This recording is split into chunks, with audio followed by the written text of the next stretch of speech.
Here's integrated 3. It's problem 2-140. It was your focus problem. It says classify the triangle with vertices at A equals 3, 2, B equals negative 2, 0, and C equals negative 1, 4 by calculating the length of each side. Be sure to consider all possible triangle types. So we know that there's 3 types of triangles. There's scalene, let's write that, isosceles, equilateral, as far as the sides are concerned. So there's these 3 kinds, but the problem didn't just say what kind is it. Is it which one of the 3? It said by calculating the side lengths. So the side lengths can be calculated by using Pythagorean theorem, or you can use the distance formula. Okay, and you do not have to graph the triangle if you don't want to. I'm just going to graph it because I'm going to use Pythagorean theorem on one of the sides, and then I'm just going to go ahead and use distance formula for the rest of the sides. So let's say I want to find side BC. Well, I mean, I can tell because I can tell that, let's get a different color here. If I sketch this little triangle right here, I can say a squared plus b squared equals c squared. So I can say 1 squared plus 4 squared equals c squared. Well, okay, so 1 squared plus 4 squared equals c squared. So that would be 116 c squared. 17 equals c squared. So c, if I square root both sides, c equals a square root of 17. So then I'll just write, where should I write them? Okay. I don't need to even find the decimal value of that if I don't want to, because I'm just going to compare the 3 sides and then decide if it's scalene, isosceles, or equilateral.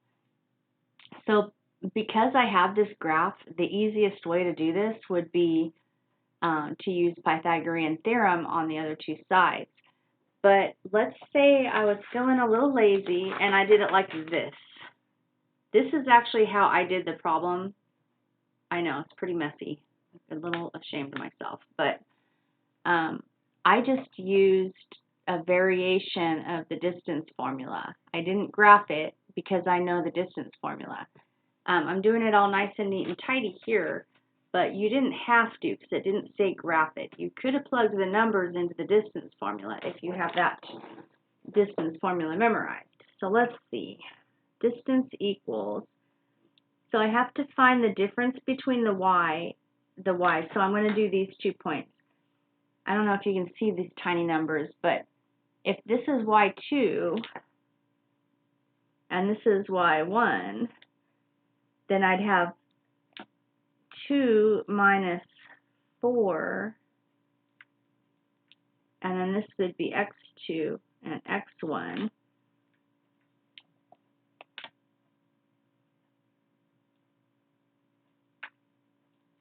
Something like that. I'm not saying that you can't do any of this in your head, because I think some of you can. 2 minus 4 is negative 2. 3 minus negative 1 is the same as 3 plus 1, which is 4.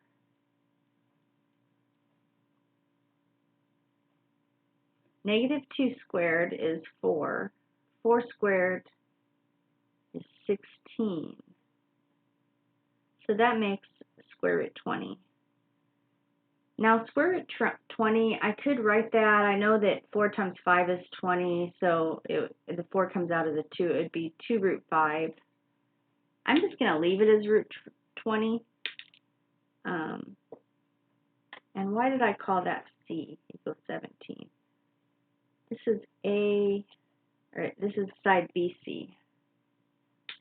This side is called side, I don't know, I guess I can call it AC. And it's root 20. And then this side, let's do it a little faster in our mind. Like we can maybe do this, but maybe we can do part of it in our head. I'll use blue. So let's see. The difference between the y's, I can do that in my head. 2 minus 0 is 2, and then square it. That's 4. Plus the difference between the x's, 3 minus negative 2. Let's write that down. 3 minus negative 2. That's the same as 3 plus 2, which is 5. And I have to square it. So 5, so that's 25. Okay, and then I can add those up, and I think that gives me square root of 29. And that's side AB. So it is true that all three sides of my triangle are not the same length. Scalene is the one that we want to choose because that means none of the sides are equal. Isosceles would have meant 2 sides are equal, and equilateral means all 3 sides are equal.